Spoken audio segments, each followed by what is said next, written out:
Hello, Editing Maria here. Before we get into the video, I just wanted to very quickly say that I have changed my channel name. I feel like I've just outgrown Teabooksmagic a little bit. I originally made it with the idea that I'd be making both tea and book-related videos, and that's not really the case anymore, so I wanted to change it up a little bit and settled on Maria Might Read That. And I hope you all like it. I hope it isn't too much of a change, and hopefully it doesn't throw you off seeing me in the comments of your videos or just seeing my videos pop up. And yeah, that's just the short little announcement, and let's get into the video now. Hi, my name is Maria, and this is my channel, teabooksmagic, and I'm here to talk about the books that I DNF'd in the first half of 2022, and also the series that I probably won't be continuing on. So single book DNFs and series DNFs.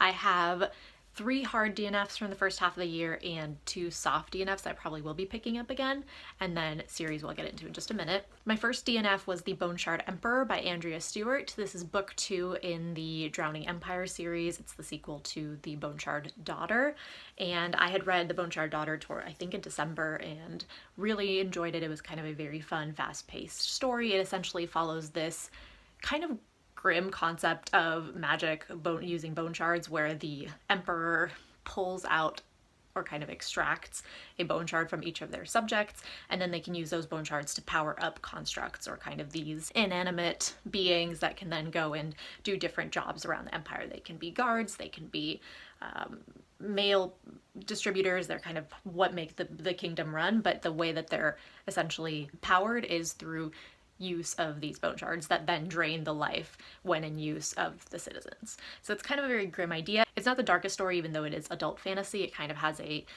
I'd say a very good crossover value in terms of YA and adult. And you follow several different POVs. You follow the emperor's daughter, who has lost her memories, and kind of trying to piece together why she's lost her memories, and also trying to convince her father that she can be trusted with the secrets of this magic. You follow Jovis, who essentially is kind of a smuggler and someone that stumbles into being a hero. And then you follow a third perspective in a different area, which is kind of more concerned with the rebellion. So the reason I DNF'd the second book is because I got pretty far into it. Actually, I got about 325 pages into like a 400 something book.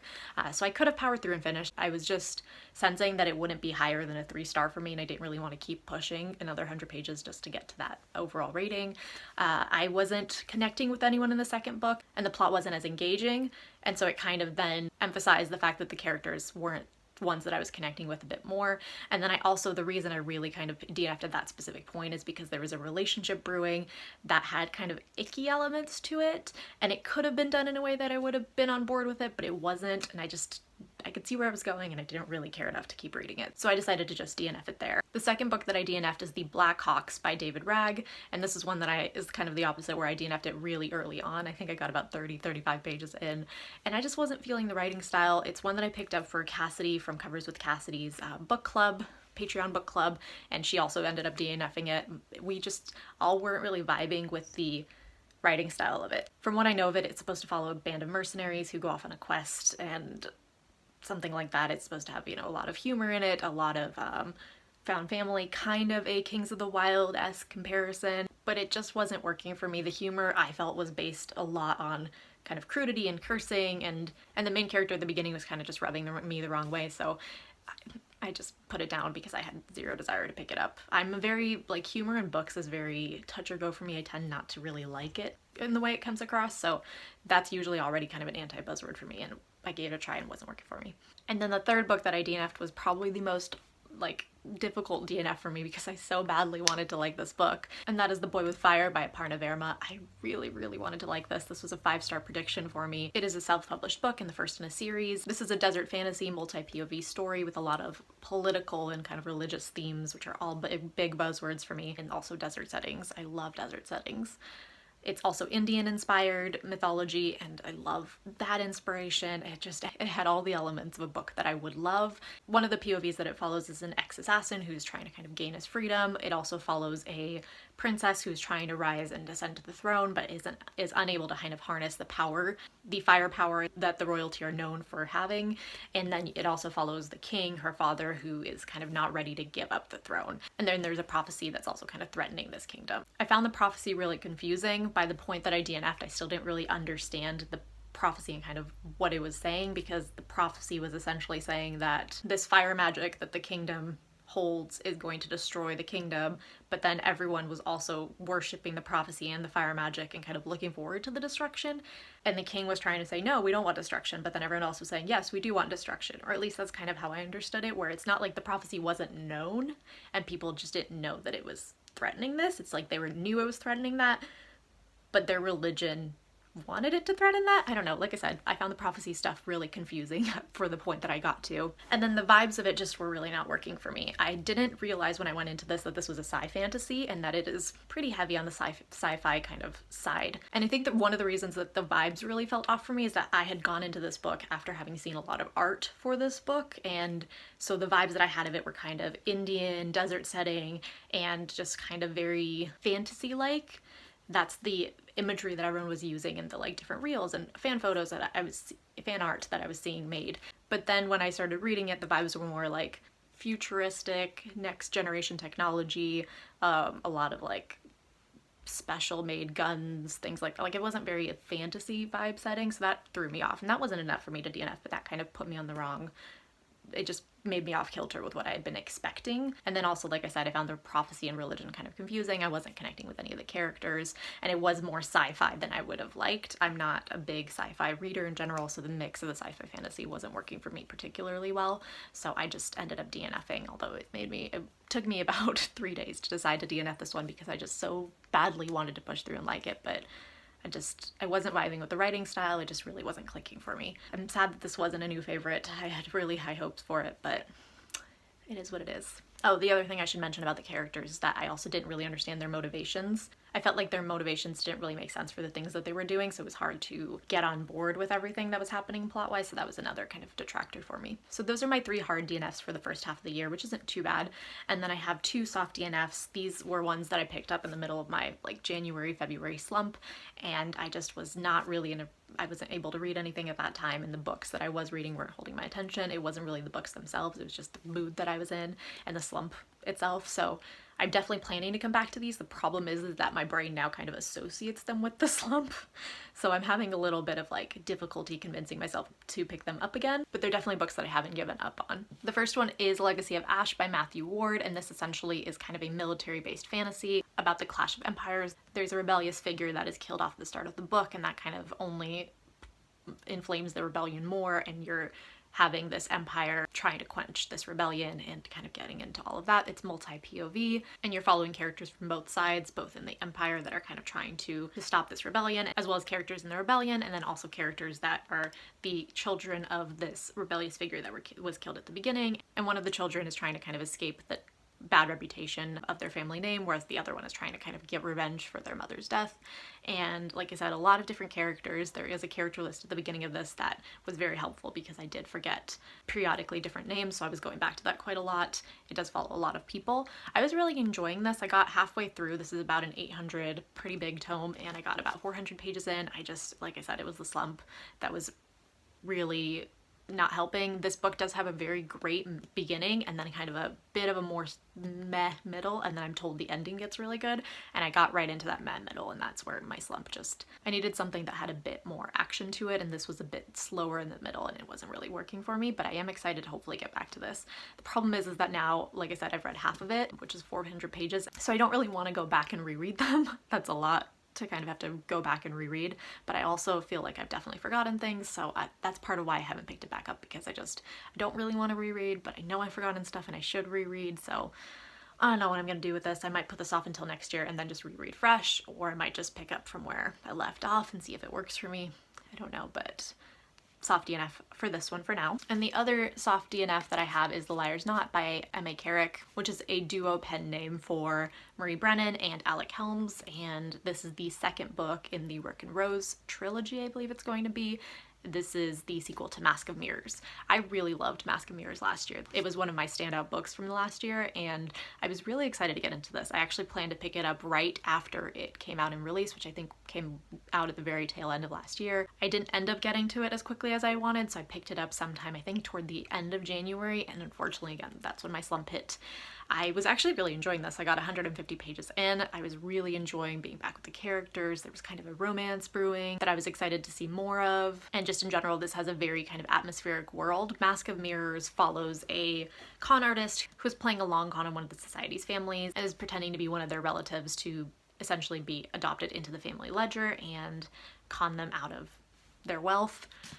She gets embroiled in a lot of different political and societal kind of webs and entanglements, and the story gets really complex from there. It has really cool tarot magic, it has really cool dream magic. It's a very, like, I would call the setting atmospheric, but I wouldn't call the book atmospheric, if that makes sense. It's just a very vivid, almost Venetian-like setting with a lot of just rich culture and rich world building, but it doesn't read as an atmospheric kind of description heavy book, but it has a very unique feel to it. I really, like I said, enjoyed this. I'm definitely planning to come back to this one. I think maybe even hopefully in July or August. I'm excited to get back to this. It's just that I kind of associate it with, again, the slump. I did pick it up at the beginning when I first got into the slump, and then I tried to get out of the slump at like a month later by picking it up again, and that unfortunately just wasn't, my brain wasn't out of the slump yet. But because I'm now trying to pick this up twice, I'm a little intimidated by it, like irrationally thinking it'll put me back in a slump when I know it wasn't the book's fault. I know it was just where I was reading wise because nothing was helping me at the time. But that's where my brain is right now with this. But I am excited to power through this and hopefully get back to it any month now, because I have a feeling I'll really love it based on the first one and based on how I was feeling about the first beginning of this. Those are my 3 hard DNFs and my 2 soft DNFs, and now I'm just going to quickly talk through the series that I am not continuing on with from the first half of this year. Some of them I'm kind of on the fence on, but all of them are ones that I'm not super excited about, so we'll kind of talk about that. The first is one that I already mentioned, which is The Drowning Empire with the Bone Shard Daughter and Bone Shard Emperor. I'm not going to be continuing on with this series since I DNF'd the second book. I will be looking up spoilers though, because I am curious to know how the plot ends. It's just not a very character-driven series, and for me that's what I need to be connected to it. But I am curious to know kind of where the plot ends up. The second one is Serpent and Dove, which I read book 1 of Serpent and Dove when I was in my slump at the beginning of the year to try and read a romance to kind of get me out of it. It was the only book I finished in February and did help a lot, but it just isn't a series that normally would be for me. It was kind of right place, right time. I skimmed book 2 and 3, but I'm never going to go back to them. It's a YA kind of romance heavy fantasy about a witch hunter and a witch in hiding that get married and kind of have to overcome their prejudice about each other. It was good. Like I said, just gave me what I needed in the moment, but not something that I have a lot of interest in investing more time in.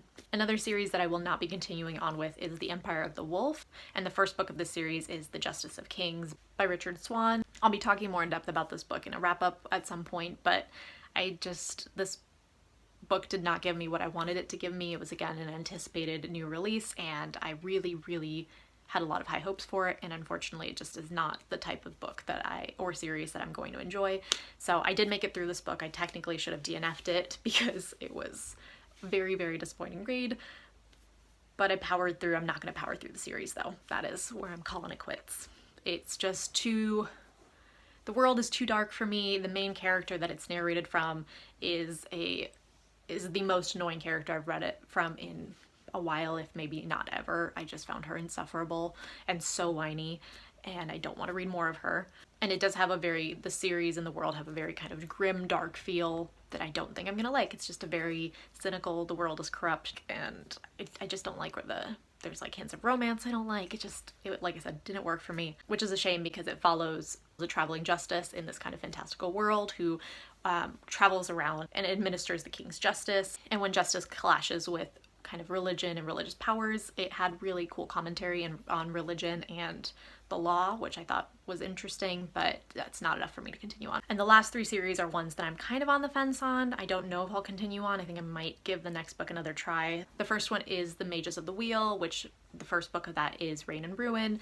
The second book I think is Storm and Shield by J.D. Evans, and these are technically like standalone romance books, but in a kind of companion setting where they're all set in the same world, and I believe the political plot kind of carries on through the 3 books, but each one features a different romance. They are fantasy romance, but with very heavy political plot.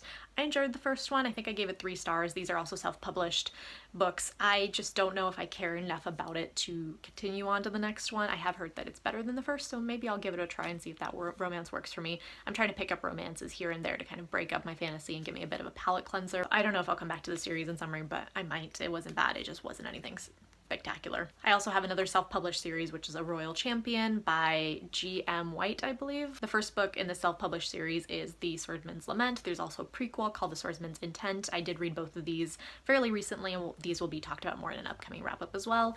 They are following kind of a almost Great Coats vibes character where he is a dueling swordsman for the king, and it's kind of a murder mystery. And these were fun. I just don't know if I care enough to continue on into the second book that's going to be released. I think it's called Swordsman Descent. They got some witty fun banter and kind of swashbuckling sword fighting vibes. They're also quite short, and I tend to like my fantasy longer so that I can have more time with the characters. And there were some things about the dialogue that was a little bit just too kind of almost play acty or a little bit forced for me, not as natural. So they were good reads, but again, they just weren't spectacular, so I don't know if I'll be continuing on. And then we have the Chorus of Dragon series by Jen Lyons. This one I will be giving book 2 a go. I read Ruin of Kings. I think I also still need to feature that in a wrap-up. I'm a little behind. That will be coming soon. But Ruin of Kings was good. It was a good read. I wouldn't say that I connected with any of the characters, so I'm not sure how far I'll get into the series. I definitely want to give book 2 a try at least, because I've heard that people who kind of felt a little bit more mediocre about book 1 did like and get more connected in book 2, but book 2 also follows different characters than book 1 does, so that's tough because it's like I could connect to the characters in book 2 more, but at the same time, if not, then I'm having to kind of almost read a book 3 to find out if I get more connected to characters from book 1. I don't know.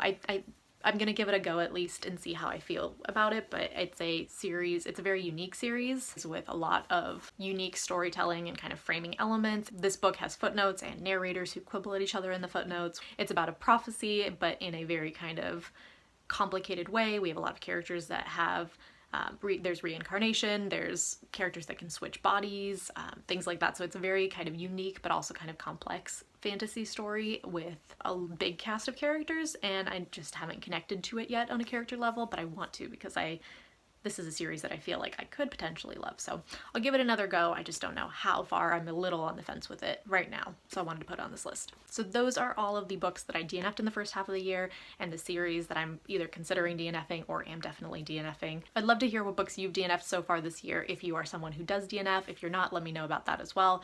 Are there any books that you wish you had DNF'd? Are there any series that I mentioned on here that you think I should give another chance, or are there any that you agree with me on? Let's chat in the comments about how the first half of the year went for you. Thank you so much for watching, and I hope you have a great day.